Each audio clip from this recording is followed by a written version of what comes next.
How's it going? Wow. I'm excited. I got some real legends on stage with me today. So when I spoke in my opening remarks a couple hours ago, I talked about the convergence of Wall Street and crypto and how that's really become a defining theme, not just of this conference, but of the space as a whole. And I feel like these two guests really represent that convergence better than almost anybody. We have Adam back here, who is a key figure in the Cypherpunk movement, and that was a community that believed that cryptography and open networks could reduce reliance on traditional institutions. And then we have Jenny Johnson, who is the CEO of one of those traditional institutions, and Franklin Templeton was one of the earliest companies to bring financial products on chain. So we really are talking about the crossroads here of the cypherpunk movement, early roots, and the traditional financial getting into crypto. So Adam, I want to start with you because we had an interesting conversation backstage. A lot of people frame Wall Street's embrace of Bitcoin as being in tension with the original vision of Bitcoin, the original cypherpunk vision, but you have a counter argument and you say that the cypherpunks were also strong believers in the free markets. So is institutional adoption perhaps more in line with the cypherpunk vision than we originally thought? Yeah, I mean, I think that it's a sign of growing adoption, and being able to buy Bitcoin in an ETF is an improved way to get accessibility to a lot of people. So you have to bear in mind that many people are not doing self-directed trading. They're not trading on an E-Trade or something. So, you know, on the cypherpunks list, when people were talking about electronic cash in the 1997 to 2004 era, I was, actually a day trader, not as a professional trader, but trading on E-Trade, which is now part of Morgan Stanley, and I'd invested in some IPOs in the UK. And so I think generally the cypherpunks were what they would call anarcho-capitalists. So it's a free market advocate, but a strong believer in the function and purpose of capital markets for driving, the wealth in the world, right? The development of products and services. Would you agree that there is some tension, though, between maybe some of those original visionaries in the space who saw Bitcoin as maybe a way to operate outside the financial system, maybe a method of freedom from sort of those traditional bonds, as it were, and that's sort of now merging with that system that they wanted to get away from? Well, I think it's maybe a bit like the internet itself. So in the early era of the internet, it was very freewheeling, and then over time, all companies had a web presence, and then smartphone apps, and so on. So I think it's just that Bitcoin has some of the value proposition is that it is physical, even though it's electronic. You can physically own it yourself, which is generally not possible or not easy with shares. There aren't bearer shares, or if you have shares in a company, you depend on the company management, and if you have cash or a bank account balance, you're depending on the government, to print how much more they print, the monetary policy. And if you depend on a bank, you depend on their solvency and prudent behavior and so on. Whereas with Bitcoin, you can elect to hold a bearer asset, and it has much lower friction. So you have the sort of benefit of an open financial network. So the internet is an open network, and open networks innovate faster and ultimately deliver a lot of value. But as with the internet, you saw a whole range of startups and applications and big companies building things on top of it. So I think you can think about Bitcoin as the internet of finance. And with Blockstream, we build the sort of settlement network technology for that, which is a liquid network. Mm-hmm. Jenny, you've been on Wall Street for over 30 years, and you've seen it all from the 2008 financial crash. You've seen the really start of Wall Street coming on chain, as it were, and Franklin Templeton has really been leading the charge on that front. You guys were the first to tokenize a money market fund, with your Benji platform, which I believe just turned 5 years old. So that's exciting. What do you think crypto has really gotten right? As someone who's come in from the traditional side and and seen, the merits of crypto, but also the shortcomings. What would you say crypto has gotten right? And then also, where does it still fall short? So I would say, and the reason we became interested in it, what it got right is that it was a technology that does some things that can create great efficiency in financial services. So this technology, what does it do? One is it has a source of truth. There is a huge cost. I used to run our operations technology. There's a huge cost in every financial services firm that in reconciling data between systems. And the latency of data. You do a batch system at night, the next day you're trying to figure out when to get that piece of data, when is it updated. That's a big expense. With blockchain, you have one source of truth. And then, oh, by the way, you have to reconcile that data with your counterparty. And if one of you gets it wrong and it ends up being a failed trade, there's actually loss there. So that's another expense. And then the other kind of features of it is this idea as you move to atomic settlement and the smart contracts, it drives a huge amount of efficiency in the system. When we actually saw that, when we launched Benji, the SEC required us to run the shareholder record keeping system on our in-house system, as well parallel processing on the blockchain system. And it was so dramatically cheaper. It cost us about $1.30 a transaction for 50,000 transactions on the old system, and it costs us about $1.13 to run it on the Stellar blockchain. So right there, we were able to drive down the costs of it. Actually, from a financial inclusion standpoint, our old money market system, you need $500 to open an account because anything less than that, everybody else is subsidizing you. When you do it on chain, you can open an account with $20. We could probably go down to $5. So we looked at that and said, okay, these are going to be efficiencies that are going to be really important in financial services. And then the smart contract component is going to create a tremendous, and you add it with AI, tremendous amount of innovation with the kind of vehicles. So that part's the exciting part. I think the part that is a little bit harder, and it probably comes from the roots of a little bit anti-establishment of kind of the original crypto world, is that unfortunately, regulation will come, and inevitably happens because governments love to regulate, and so these two worlds will come together, and there will be a certain amount of regulation, and the regulation is always behind the innovation, and so that'll be the challenge. I'm glad you brought up regulation because we're talking a lot about the implementation of, the SEC's tokenization, innovation exemption. When that's going to come, we're not entirely sure, but we also have the Clarity Act, which is supposed to unlock a lot of capital flows, a lot of talent coming back to the US. When we talk about the Clarity Act, I'm always curious to know, I've asked my panelists this a lot. We've seen Wall Street really, launch a lot of initiatives and pilots and the intent to launch tokenization projects, XYZ, but there's seems to be sort of a hesitation when it comes to, okay, we're actually going to deploy here. Are you seeing companies, and maybe you can speak to Franklin Templeton specifically, like waiting for the Clarity Act to be passed to kind of, greenlight that? Or would you say Wall Street's not waiting? Wall Street already is deploying and making the most of these products right now. So first of all, this technology threatens a huge number of business models that exist today in traditional finance.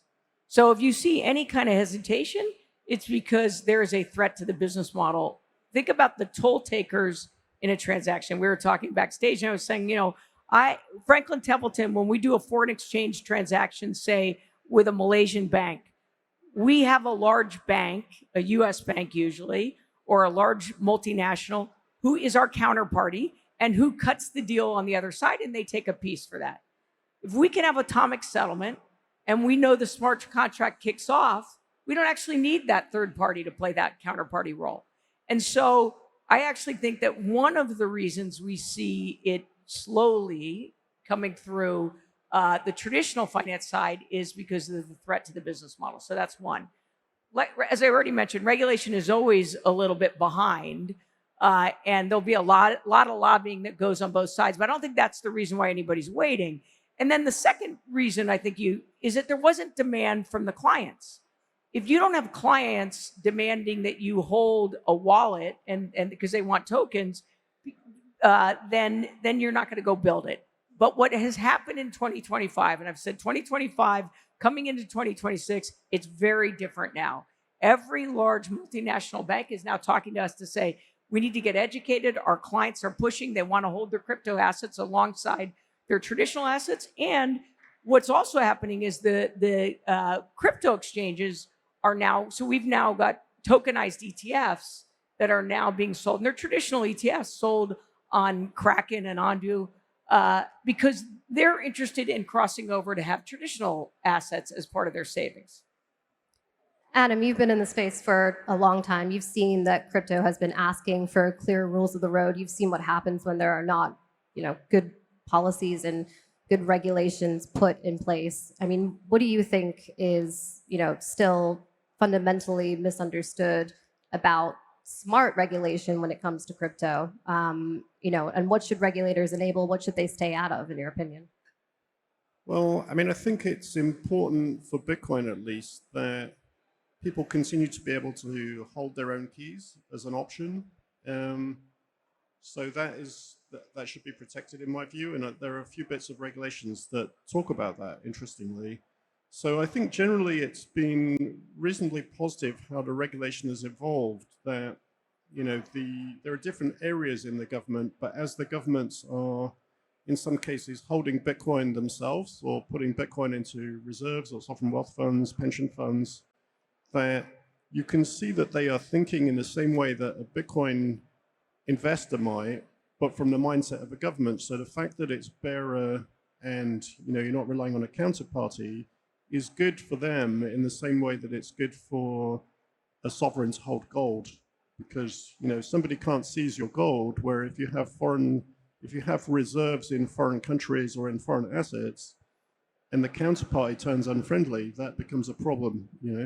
So I think the bearer nature of Bitcoin is good for that kind of use case. And then I think, the current US administration has been much more open for business for Bitcoin. And so, the clarity adds something about stablecoins. So I think that's generally been positive for the US in bringing, more businesses back to the US that were previously offshore. And so I think there's more of that to happen. And I think also it's generally probably good for market structure to have better run sort of investor protection exchange operations rules, because you do end up trusting the exchange for fair operation of markets in some cases. So more onshoring of, for example, recently some of the derivatives trades around Bitcoin have been brought onshore into the US. I think that's generally good for the markets. So, I think it's a global market. So, it won't go away, but the regulators do look to each other for examples. So you saw that when the US became more open for business, for example, the UK FCA started approving ETFs that had been on hold. And so I think it is gradually improving, country by country as they look at it. Some of them are ahead, some of them are behind, but it's progressing forwards. And that's good to attract business and, improve the markets. Mm-hmm. Yeah. I just want to add one comment to what Adam said. I completely agree that the regulators should permit people to hold Bitcoin in their keys. There should be no restriction on self-custody. And I think that I didn't appreciate it as much until I was talking to somebody from Israel. I think if you're raised in the US, you don't fully appreciate this as much. I was talking to somebody to Israel who said, my parents and grandparents had all of their assets taken away by the government. They will always keep a percentage of their savings in Bitcoin. I talked to somebody in the Middle East who said, I fear that if I say the wrong thing, I could have my assets frozen. So when you live in a country where you have a certain amount of trust with the government, you're not as worried about it. But there are plenty of places in the world that don't have that luxury. And so that option, I think, is really, really important to have that flexibility. Mm-hmm. And actually, this is something that Franklin has been increasingly talking about, is the wallet native financial system. And Bitcoin also was originally built around self-hosted wallets. So it's a theme that both of you guys have been, talking about. Do you think, and I'll ask both of you this, do you think that wallet native infrastructure becomes sort of the primary mode of how we're going to hold assets in the future? Or do you see sort of traditional intermediaries like banks still sitting between users and their assets? How do you see that relationship between the user, and their assets in the future, maybe say 10 years down the line? And Jenny, I'll let you take it first. Look, I think it's going to take a long time before we disintermediate and have solely wallet-based infrastructure. But I think that we already have kind of a hybrid mode where you have some people who have a traditional bank account, traditional investment account, and a wallet-based infrastructure. And I think over time, what happens is more and more moves to your wallet-based infrastructure. And the type of personalization of the investments, the type of capabilities, the rights, the almost loyalty programs and things that are all going to be part of the ownership in those wallets, it's going to be very much personalized. And so I think there's going to be a natural flow, but I think it'll be slower than people expect. Yeah, Adam, thoughts? Yeah, I mean, I think that, there are some people that just want to, talk to an investment advisor and have them handle things. But you can see that the Internet of Finance using like a layer like Bitcoin layer 2 Liquid, which supports tokenization and settlement, is evolving to be the new way to transfer electronic shares between platforms. So if you ever tried to move shares between two brokerage accounts, it takes a while and it's quite manual, complicated instructions. Where with the way that Bitcoin exchanges have evolved, you can just paste the Bitcoin address from one to the other or a QR code, and it's there within half an hour or something like that. So I think it opens up that kind of capability to move collateral between platforms. So I think that's valuable. And as Jenny described, there are now traditional assets in tokenized forms being made available on the Bitcoin exchanges. And so I think the value of that, if you're a trader, is that if you have your assets separated into two isolated buckets, it reduces your liquidity and increases your risk. And some of the traditional brokerages are adding Bitcoin, and some of the Bitcoin exchanges that have securities licenses are adding tokenized shares. So I think over time you see those converge, and they're offering different things, So, but certainly the ability to use the sort of cross-collateral, cross-margin of a share portfolio combined with a Bitcoin portfolio is actually beneficial and unlocks value for both, both viewpoints or for both investments. It reduces the combined portfolio volatility, increases liquidity, and makes it safer. Because I think what has happened, and you've spoken to some Swiss banks who saw, a lot of money leaving the bank, and when they trace where it's getting wired to Bitcoin exchanges. So of course, then that becomes a driver to support Bitcoin purchases in the wealth management banks as well. But for the same reason, the users are just looking for a place where they can have both types of investments on one platform, cross-margined. So then there becomes a competition basically between the Bitcoin exchanges and the traditional brokerages and banks. Hey, Crypto in America listeners. The crypto companies leading this industry aren't waiting for regulation to catch up. They're building on infrastructure that's already there. SumSub is the verification platform powering 8 of the world's 10 biggest crypto exchanges. Global coverage, 1,400 plus supported documents, full travel rule compliance across 2,100 VASPs, and AI-powered fraud detection that acts before threats hit the blockchain. But it doesn't just keep you compliant, it helps you convert. With a seamless UX, reusable KYC, and tools like SumSub ID, you onboard more users faster and keep them moving. And with a no-code platform, you stay compliant from day one, no matter how regulations change. Download SumSub's State of Crypto 2026 report in the description below to get a clear read on today's crypto landscape and the practical moves teams are using to stay ahead. So you guys, I guess, in a way, both operate asset management firms now, right? Because Adam, you're kind of a native on-chain asset manager with Blockstream Asset Management, which you guys launched in 2025. Jenny, obviously, Franklin Templeton is a longtime traditional asset manager on Wall Street. Adam, Blockstream Asset Management, you now build Bitcoin native investment products on chain. So with the spirit of the panel name in mind, the future building on chain for the on-chain investor, are you guys competing now for the same type of customer, or are you solving different problems for, the same portfolio? Like, kind of how do you think about, the future customer? Adam, go ahead. I mean, I think there are different audiences. So, I mean, I've thought for a while that the next stage for Bitcoin is sort of financialization. So providing sort of structured products on top of Bitcoin with different strategies in them. And, we have the BSTR, which is a treasury company awaiting US regulatory approval. And that's, kind of a similar type of company to MicroStrategy, but using active management strategies. And so as we think about those asset management strategies, there's a separate activity within the Blockstream group of companies looking at strategies and making those available.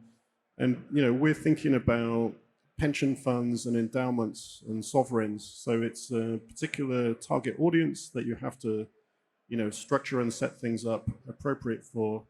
And so, there are different institutions facing different kinds of investors, retail via E-Trade that's owned by Morgan Stanley, Franklin Templeton, Fidelity, all these kind of entities are interested in Bitcoin too, and obviously Robinhood now, there's every few weeks there is an announcement of, Bitcoin being onboarded at a different brokerage, retail, or adding to model portfolios. So I think that's quite interesting to see how the model portfolios, as they start to get put into action, because in some cases they have just started on that track.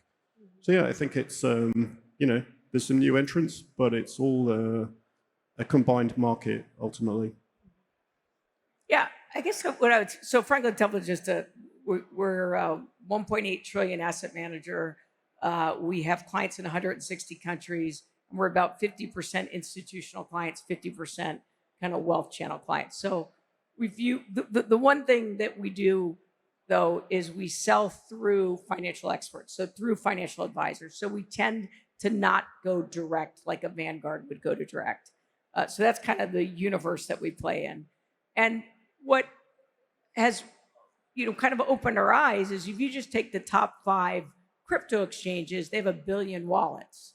Okay, we're actually finding that most of those aren't existing clients, and they are looking for traditional assets. So that's a new market for us. We've actually, I think of Adam as a lot of the infrastructure. I think most financial services firms are competitive and cooperative. So there'd be infrastructure that Adam sells in his companies that we'd say, oh, that'll be great. We can add that, that helps us with our clients. But we've had model portfolios with Bitcoin in them, an allocation of Bitcoin for probably 3 or 4 years. And we just, or we're actually in the process of acquiring a venture fund, 250 Digital, where basically the institutional clients said, we weren't so comfortable allocating to you as a small firm, but now that you're going to be part of a traditional asset manager, we're now, and I see because one of the principals is right here in the front row, are saying we'd like to, we want to allocate, like we're comfortable doing that. So I think that, again, these worlds are kind of converging, and it's an opportunity for both sides to pick up market share. And I think the good news is the pie is growing. I want to touch on sort of Bitcoin's evolution, Adam. It started with the premise that it could become a peer-to-peer form of electronic cash. Today, most of the conversation revolves around Bitcoin ETFs, which I know Franklin has one of, and Bitcoin generally being held as an asset. Would you say the original vision has changed, or is this just kind of what adoption looks like? You mentioned earlier, like you're open to adoption and sort of like, capital markets coming in and and taking advantage of Bitcoin and helping it grow, but has that changed fundamentally the original vision of Bitcoin? No, I mean, I think it's both. And I think you see Bitcoin being used for retail payments and remittances more concentrated in emerging market countries with high inflation or weak currencies. So it makes a lot of sense. But then for the developed world, using Bitcoin as an investment is more popular. And of course, in that format, there are some people that are comfortable using a self-service brokerage account where they are trading themselves, and for them, a Bitcoin exchange is fine, or a Robinhood or an E-Trade now. But for a lot of people, they interact with their savings either via an advisor, or they are just the beneficiary of a savings plan from their employment, from a mutual fund, something like that. And so the way they would get the benefit of Bitcoin, the financial benefit, is through the investment decisions of an investment professional.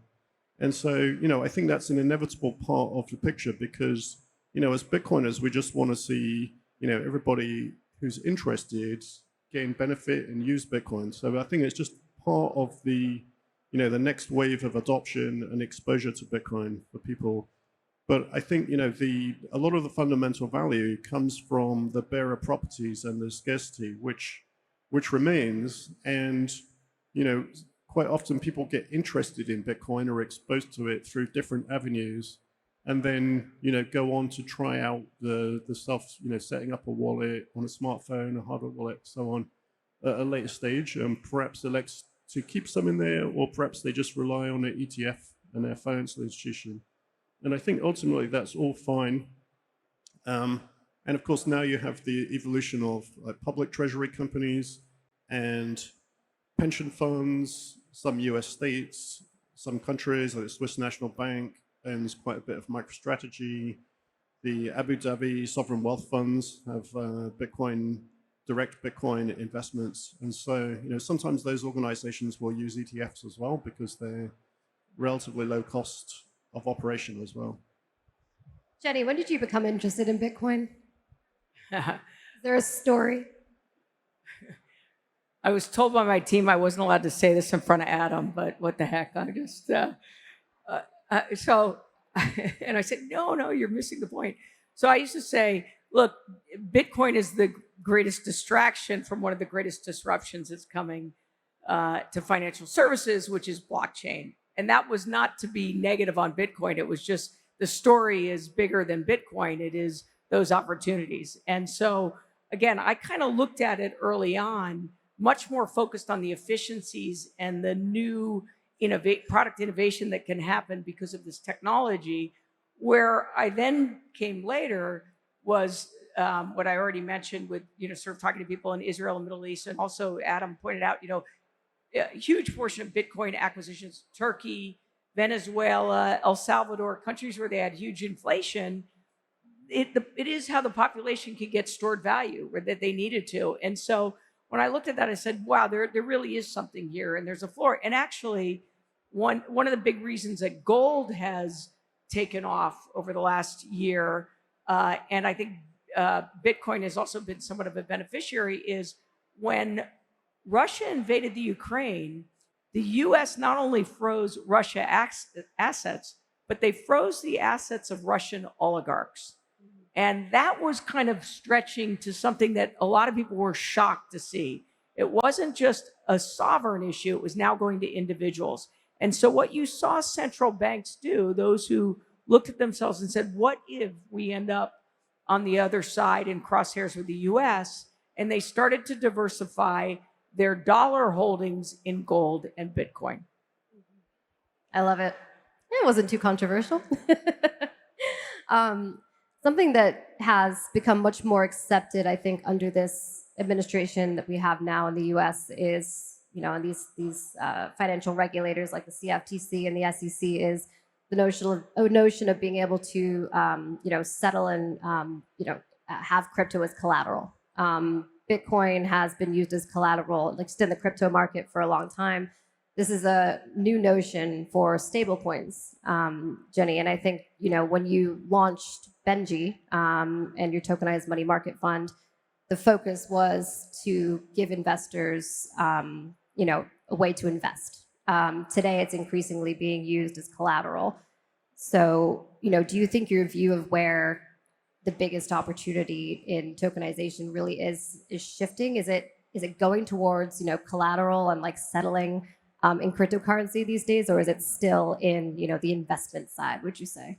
Yeah, so I mean, money market funds have been used as collateral in traditional finance for many, many decades, since their innovation in the 1970s. So I don't think that's changed. Again, they're just now being adopted in a more traditional. So Benji is now approved, I think, on 5 different exchanges, crypto exchanges, where it can now be collateral and people will trade. You have partnerships with crypto exchanges. Exactly. Right? That's so I don't think that's the new part. And I think the stable coin and money market funds, because the yield that are sort of the immediate benefit. But I think the real excitement is around the innovation, the product innovation that's going to come because of blockchain. And I tell financial advisors, in the future, you're going to talk to your clients about their investment portfolio in 3 ways.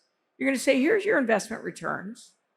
Here is the impact your portfolio is made, because in those smart contracts, in those tokens that are holding the securities or the ETFs, you're going to be able to track a lot of data, whether it's climate data, gender diversity, whatever your passions are, that's going to be tracked. And that advisor is going to be able to report that to the client.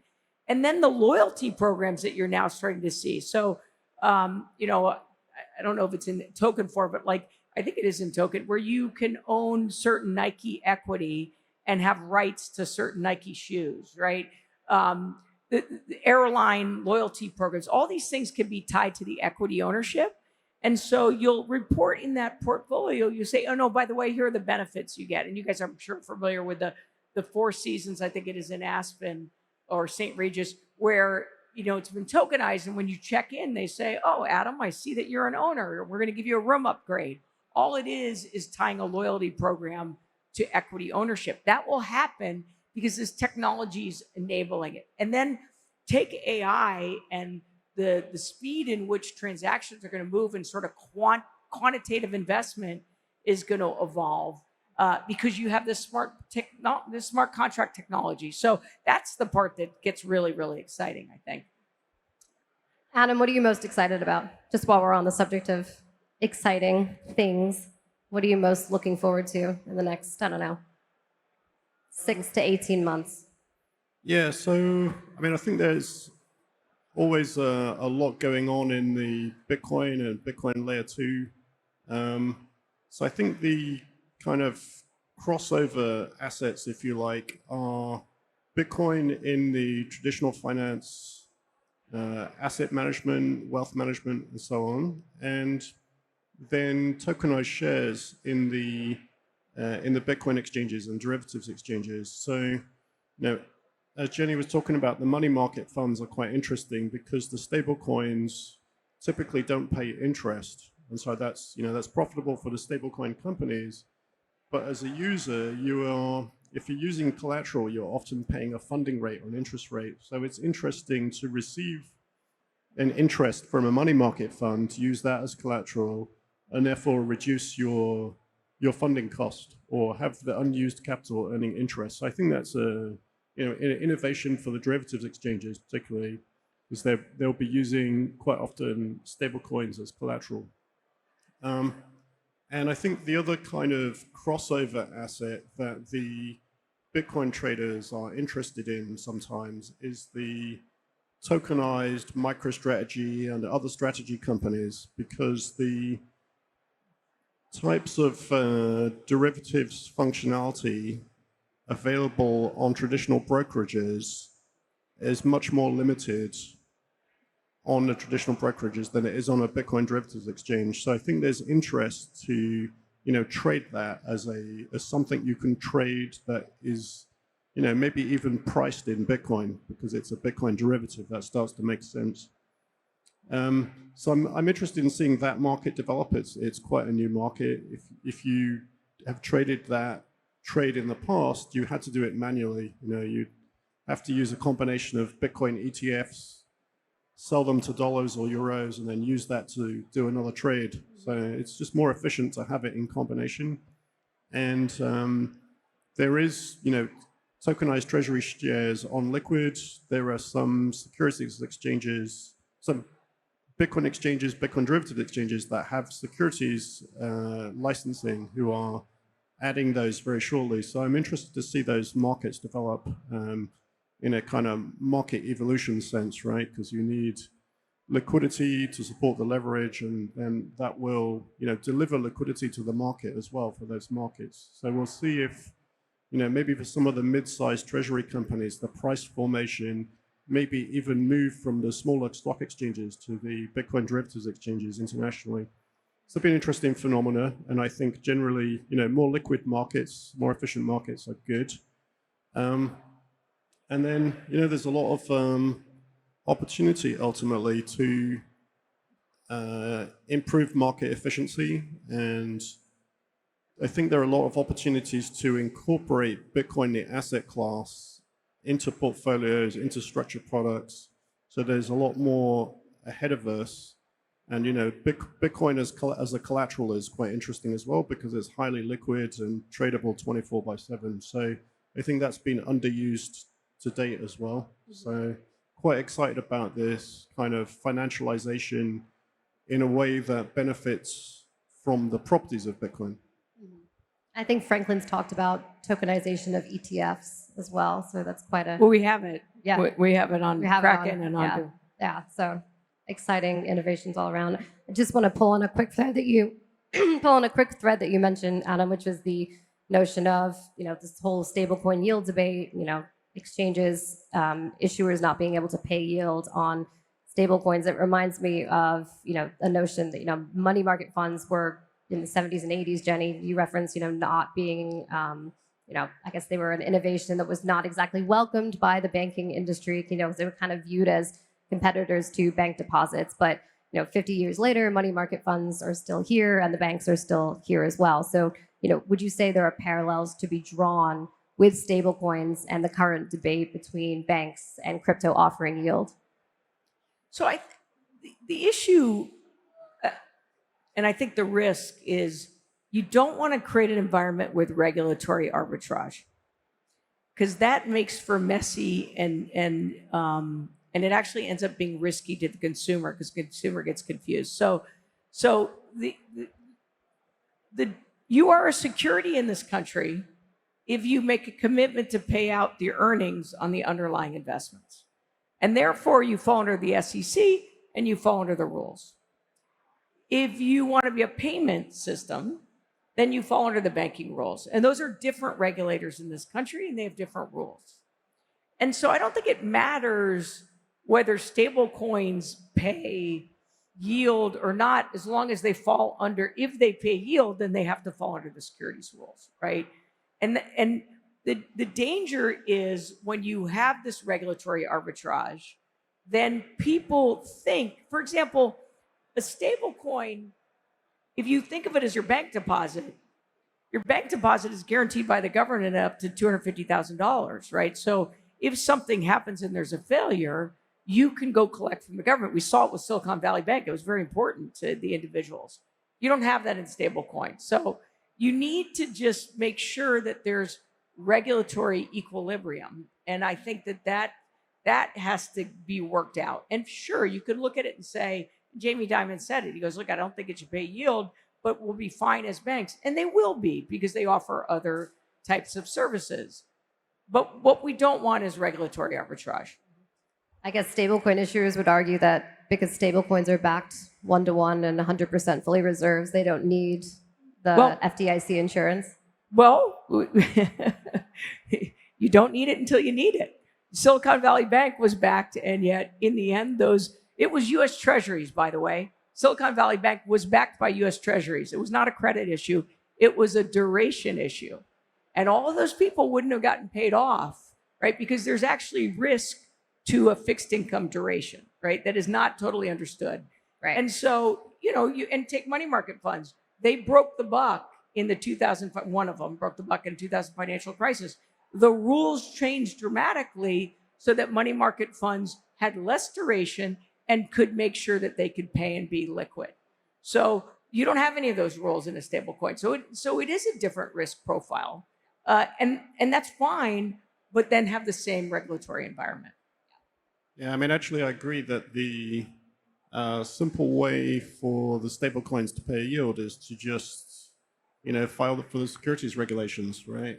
It's the tension is they want to not have to deal with that and pay the interest anyway. So now, of course, there is a difference in risk with the treasury-backed stablecoins. Of course, the maturity mismatch risk you mentioned, but also there are narrow banks like the Wyoming Speedy Bank or narrow banks in general, which are fully reserved as well. So, of course, the maturity mismatch is a potential risk.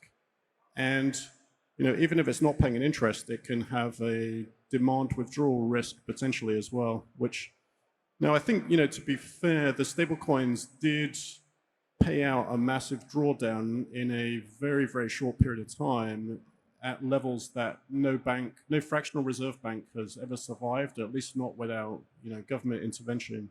So, but, there are risks everywhere and people just need to understand them. And the way to recognize the risk is the securities approach. And I think some of these issues are covered under the Genius Act, but I feel like we could have a whole different panel just on this discussion. So we're going to have to do a rain check on that. But I do want to ask you guys the last closing question before we wrap, because we are over time. But for years, crypto has prided itself on not really needing Wall Street very much. But today, as we've talked about, some of the biggest products on Wall Street are crypto-backed, right? We've got ETFs, treasury companies. And so those have come through traditional financial means. So does crypto need Wall Street or does Wall Street need crypto? Adam? I mean, a bit of both. The way I look at it is that, some of the fundamental value is the open network nature, the bearer nature of Bitcoin, the underlying asset. But then to have the most impact in the world, it has to solve accessibility.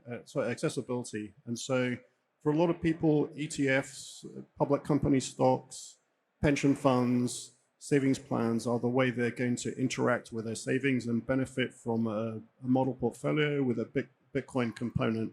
So I think it's ultimately all about, adoption and delivering value to individuals. I agree. I think you start to see convergence. We're already seeing that. Adam, Jenny, thank you so much. Please, everybody, give them a huge round of applause.